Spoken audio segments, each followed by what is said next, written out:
خبردار جو یہاں سے ہلنے کی کوشش کی، ارمان کی بھاری اور روبدار آواز اس کے کانوں سے ٹکرائی تو وہ جو تتلی کو ہاتھوں میں قید کیے کھڑی تھی بری طرح سے اچھل پڑی۔ خوف کے مارے اس کے ہاتھوں کی گرفت ڈھیلی پڑ گئی اور رنگین پروں والی تتلی فضا میں اڑ گئی۔ انزش کا سانس حلق میں اٹک گیا۔ وہ تیزی سے پلٹی تو سامنے ایک دراز قد اجنبی نوجوان کھڑا اسے گہری نظروں سے دیکھ رہا تھا۔ انزش کے چہرے کا رنگ ہلدی کی طرح زرد ہو گیا۔ کون ہو تم اور میرے گھر کے باغ میں کیا کر رہی ہو؟ ارمان نے قدم آگے بڑھاتے ہوئے سوال کیا۔ اس کے لہجے میں سختی نہیں تھی بلکہ ایک شرارت چھپی تھی، مگر انزش کے لیے یہ آواز کسی خطرے کی گھنٹی سے کم نہیں تھی۔ میں تتلی، وہ میری تتلی۔ اس کے منہ سے ٹوٹے پھوٹے الفاظ نکلے۔ وہ ارمان کے وجود سے اتنا گھبرا گئی تھی کہ اسے راستہ بھی نہیں مل رہا تھا۔ میری تتلی اڑا دی تم نے، اب تم بتاؤ تم کون ہو؟ کہیں چور تو نہیں؟ ارمان نے اسے مزید تنگ کرنے کے لیے آنکھیں سکیڑی۔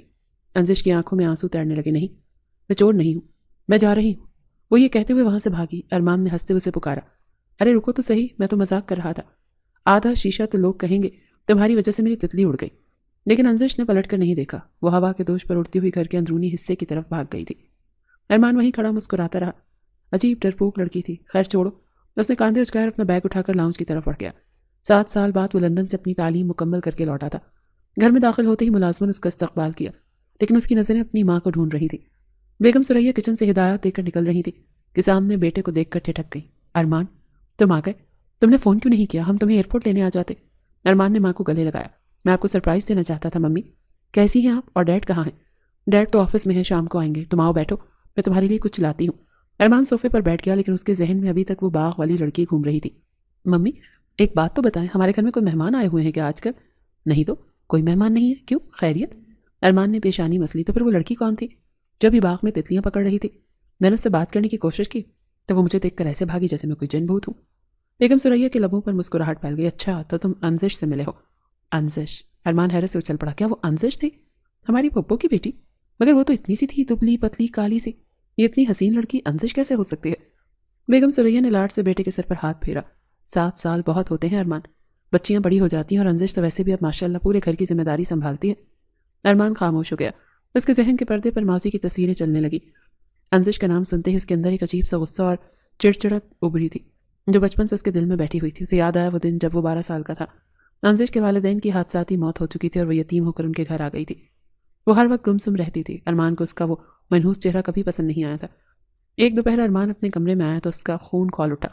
اس کا نیا ریموٹ کنٹرول ہیلی کاپٹر زمین پر ٹوٹا پڑا تھا اور انزش ڈری سہمی دیوار کے ساتھ لگی کھڑی تھی۔ یہ تم نے کیا کیا انزش؟ ارمان چیختا ہوا اس کی طرف لپکا۔ وہ میں اڑانے کی کوشش کر رہی تھی، کنٹرول نہیں ہوا اور دیوار سے لگ گیا۔ انزش نے روتے ہوئے صفائی دی۔ تمہاری ہمت کیسے ہوئی میرے کھلونوں کو ہاتھ لگانے کی؟ تم منحوس ہو، جب سے اس گھر میں آئی ہو میرا نقصان ہی کر رہی ہو۔ ارمان نے غصے میں آ کر اسے زور سے دھکا دیا تھا۔ انزش گر کر رونے لگی تھی۔ شور سن کر بیگم سریا بھاگی ہوئی آئی تھی۔ ارمان یہ کیا بدتمیزی ہے؟ تم نے اس پر ہاتھ کیوں اٹھایا؟ ممی دیکھے نا، اس نے میرا ہزاروں کا ہیلی کاپٹر توڑ دیا۔ بیگم سریا نے انزش کو زمین سے اٹھایا اور ارمان کو ڈانٹا۔ ٹوٹ گیا تو کیا ہوا؟ یہ بچی ہے اور پھر یتیم بھی۔ تمہیں شرم آنی چاہیے ارمان، اس گھر میں یہ مہمان ہے اور تم اس کے ساتھ ایسا سلوک کر رہے ہو۔ خبردار جو آئندہ تم نے اسے کچھ کہا۔ ارمان سے یہ بات برداشت نہیں ہوئی۔ اسے پہلی بار اپنی ماں سے ڈانٹ پڑی تھی اور وہ بھی اس لڑکی کی وجہ سے۔ اس دن اس نے تہیہ کر لیا کہ وہ انزش کو کبھی معاف نہیں کرے گا۔ ارمان ہال میں واپس آیا تو اس کے چہرے پر تلخی تھی۔ وہ آج تک اس واقعے کو نہیں بھولا تھا۔ ممی وہ اب بھی ویسے ہی بے وقوف ہے یا کچھ عقل آ گئی ہے اس میں؟ ارمان نے تنزیہ پوچھا۔ بہت سمجھدار بچی ہے ارمان، تو ملنا تو صحیح اس سے۔ مجھے کوئی شوق نہیں اس سے ملنے کا، ارمان نے بیزاری سے کہا اور اپنے کمرے میں چلا گیا۔ رات کے کھانے پر ارمان کی نظریں بار بار سیڑھیوں کی طرف اٹھ رہی تھی۔ والد بھی گھر آ چکے تھے اور خوشگوار موڈ میں باتیں کر رہے تھے۔ انزش کہاں ہے بیگم؟ اسے بھی بلاؤ، سب ساتھ کھانا کھائیں۔ والد نے پوچھا۔ میں نے اسے بلایا تھا مگر وہ کہہ رہی ہے اس کے سر میں درد ہے، وہ بعد میں کھا لے گی۔ بیگم سریا نے بات سنبھالی۔ ارمان سمجھ گیا کہ وہ اس کے ڈر سے نہیں آ رہی۔ اسے ایک عجیب سی خوشی محسوس ہوئی کہ اس کا روب آج بھی قائم ہے۔ اگلے چند دن ارمان نے محسوس کیا کہ انزش اس سے چھپتی پھر رہی ہے۔